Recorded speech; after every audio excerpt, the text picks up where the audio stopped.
अतिशय कठीण याच्यामध्ये आपला कार्याचा शुभारंभ केला। पहिल्यांदा ज्यावेळी ते ऑटो रिक्षा चालवते त्यावेळी मी त्यांना बोलवलं आणि जिल्हा परिषदेला उभं राहायला सांगितलं। ते म्हणाले माझ्याजवळ पैसे नाही आहे। म्हटलं काळजी करू नको, उभा राहतो। एक संघर्षशील गरीब परिवारातला, सामान्य परिवारातला कार्यकर्ता या पार्टीमध्ये आपल्या कार्याच्या भरोशावर किती मोठा होऊ शकतो याचं उत्तम उदाहरण चंद्रशेखर बावनकुळे आहे। आणि अतिशय निरपेक्ष निस्वार्थी भावनेने आपल्या प्रकृतीकडेही लक्ष न देता त्यांनी पूर्णपणे भारतीय जनता पार्टीकरता स्वतःला झोकून दिलं। रात्रंदिवस प्रवास केला आणि त्यांच्या नेतृत्वाखाली आपल्या पार्टीला विशाल स्वरूप महाराष्ट्रात प्राप्त झालं आणि विधानसभेमध्ये अभूतपूर्व यश प्राप्त झालं। चंद्रशेखर बावनकुळे यांच्या या कार्याबद्दल मी त्यांना मनापासून धन्यवाद देतो। आणि रवींद्र चव्हाणच्या रूपाने तळागाळातला कार्यकर्ता म्हणून त्यांनी कोकणामध्ये मला आठवतं गावागावामध्ये जाऊन अतिशय प्रतिकूल परिस्थितीमध्ये आपल्या संघटनेचा विस्तार केला, संघर्ष केला। पालघरमध्ये असेल परिश्रम केले, मेहनत केली आणि उत्तम यश पार्टीला मिळवून दिलं।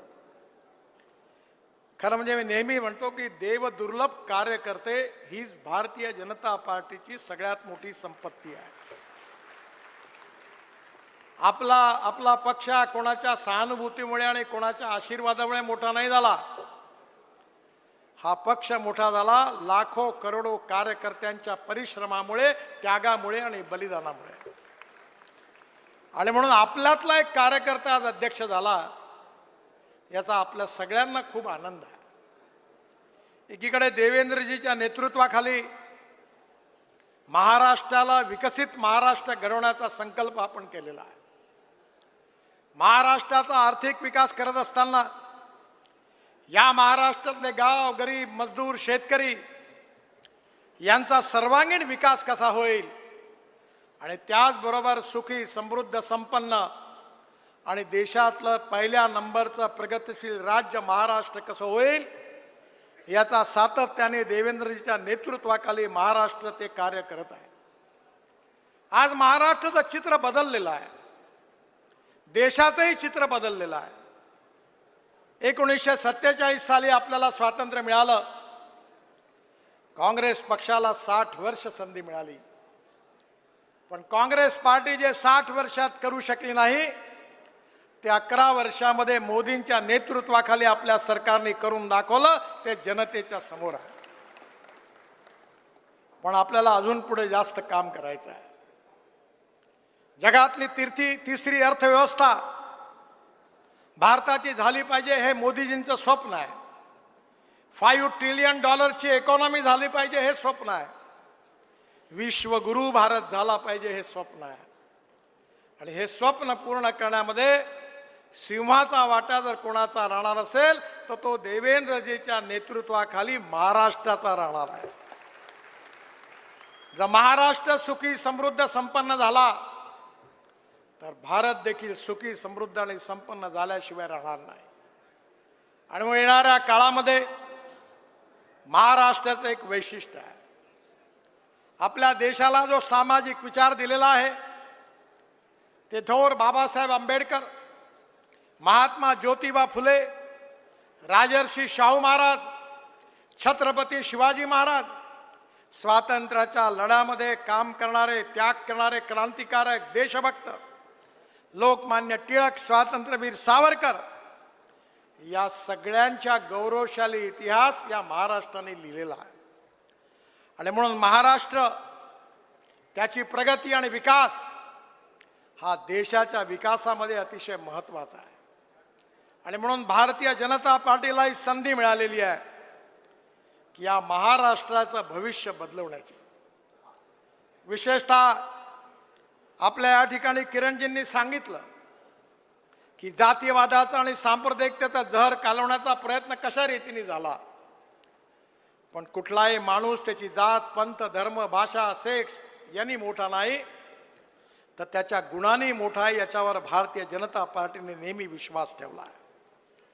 या समाजामधला जातीयवाद, अस्पृश्यता समूळ नष्ट झाली पाहिजे आणि फुले आंबेडकर शाहू महाराजांच्या जीवनातलं जे उद्दिष्ट होतं ती सामाजिक समता आणि आर्थिक समता प्रस्थापित झाली पाहिजे.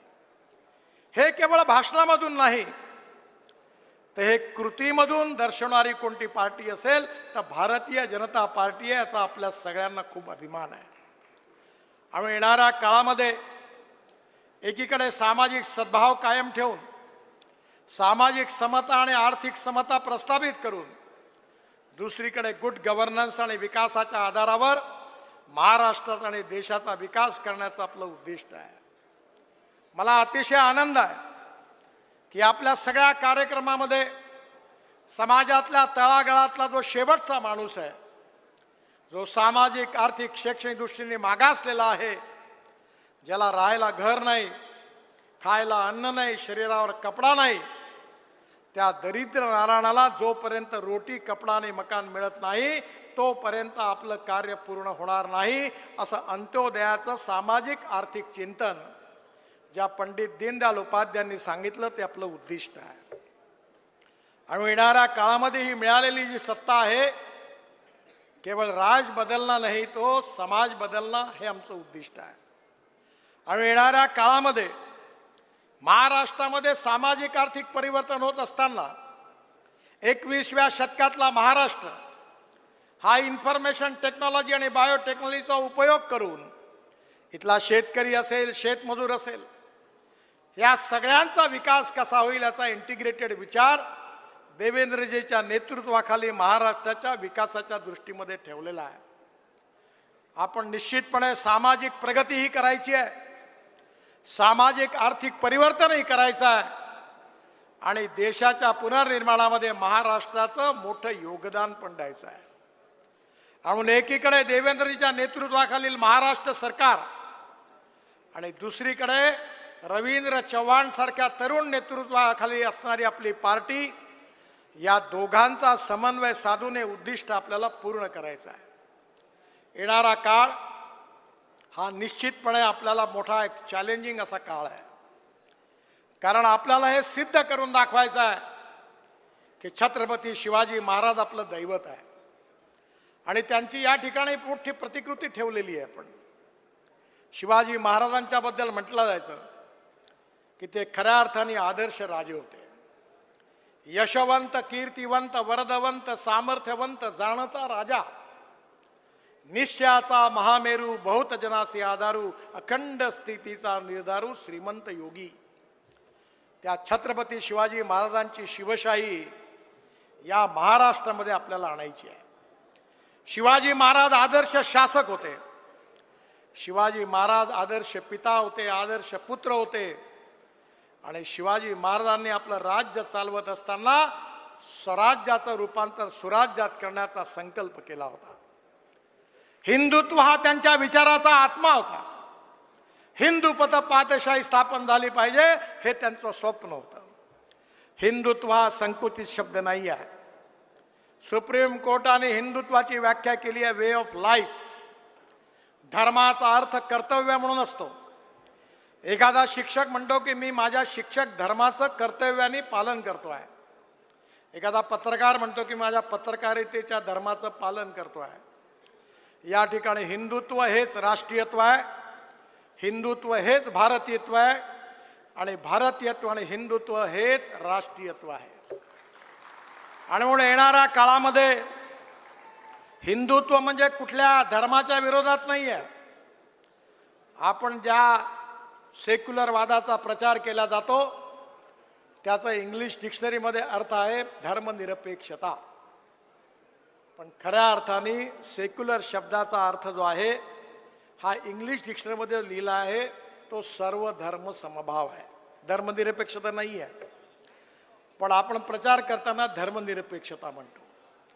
सर्व जात, पंथ, धर्म, भाषा आणि सेक्स यांना कुठेही डिस्क्रिमिनेट न करता समतेच्या आधारावर, समरसतेच्या आधारावर सामाजिक आर्थिक परिवर्तनाचा आपण संकल्प केलेला आहे. पण सामाजिक परिवर्तन होत असताना राष्ट्रीय पुनर्निर्माण आणि त्याकरता 21व्या शतकातलं राजकारण हे विकासाचं राजकारण आहे. Water, power, transport, communication, agriculture, industry या सगळ्या क्षेत्रामध्ये उंच भरारी मारायची आहे. आज संपूर्ण विश्व आपल्याकडे, आपण सगळ्यात फास्टेस्ट ग्रोईंग इकॉनॉमी आहोत आणि मोठ्या आशेने बघत आहे.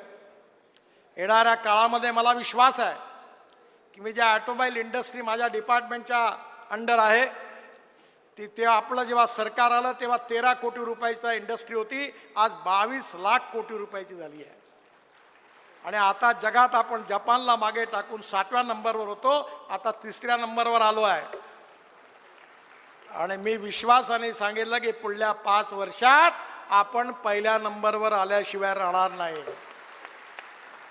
प्रत्येक क्षेत्रामध्ये आपण पुढे जात आहोत आणि भारताचा विकास हा महाराष्ट्राच्या विकासाशी संबंधित आहे. देवेंद्रजीच्या नेतृत्वाखालील प्रगतिशील, समृद्ध, संपन्न महाराष्ट्र आणि या विकासाला साथ देणारी एक कणखर, त्याचबरोबर ताकदवान, शक्तिशाली असं संघटन देखील तेवढंच आवश्यक आहे. आणि म्हणून या दोघांच्या समन्वयातून आपण शिवशाही या महाराष्ट्रात आणण्याचा संकल्प केलेला आहे. मोठ्या मोठ्या नेत्यांचं नाव घेणं हे सहज सोपी आहे, पण त्याबरोबर ती जबाबदारी आहे की त्यांचं जे स्वप्न आहे ते पूर्ण करणं आपली सगळ्यात मोठी जबाबदारी आहे. आणि म्हणून येणाऱ्या काळामध्ये देवेंद्रजींच्या नेतृत्वाखाली सरकार आणि रवींद्र चव्हाण यांच्या नेतृत्वाखाली आपली पार्टी महाराष्ट्रात खऱ्या अर्थाने छत्रपती शिवाजी महाराजांना अभिप्रेत असणारी शिवशाही आणल्याशिवाय राहणार नाही असा मला दृढ विश्वास आहे. आणि म्हणूनच मला अतिशय आनंद झाला की एक तळागाळातला कार्यकर्त्यांना आपला वाटणारा कार्यकर्ता, एक संघर्षशील कार्यकर्ता आज आपल्या पक्षाचा अध्यक्ष झालेला आहे. आणि खरोखर ही कार्यकर्त्यांकरता अभिमानाची गोष्ट आहे. मी रवींद्र चव्हाण यांना त्यांच्या उज्ज्वल कार्याकरता मनापासून खूप खूप शुभेच्छा देतो आणि माझं बोलणं संपवतो. धन्यवाद. नमस्कार. धन्यवाद नितीनजी.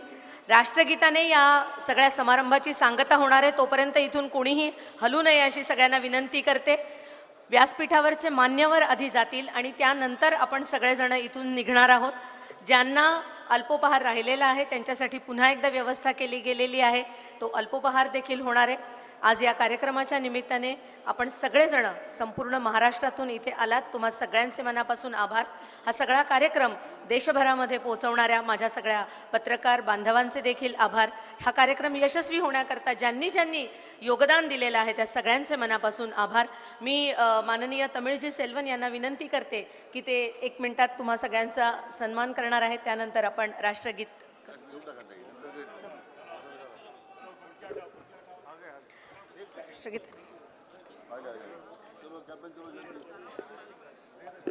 हा एकच सत्कार आता इथे होणार आहे.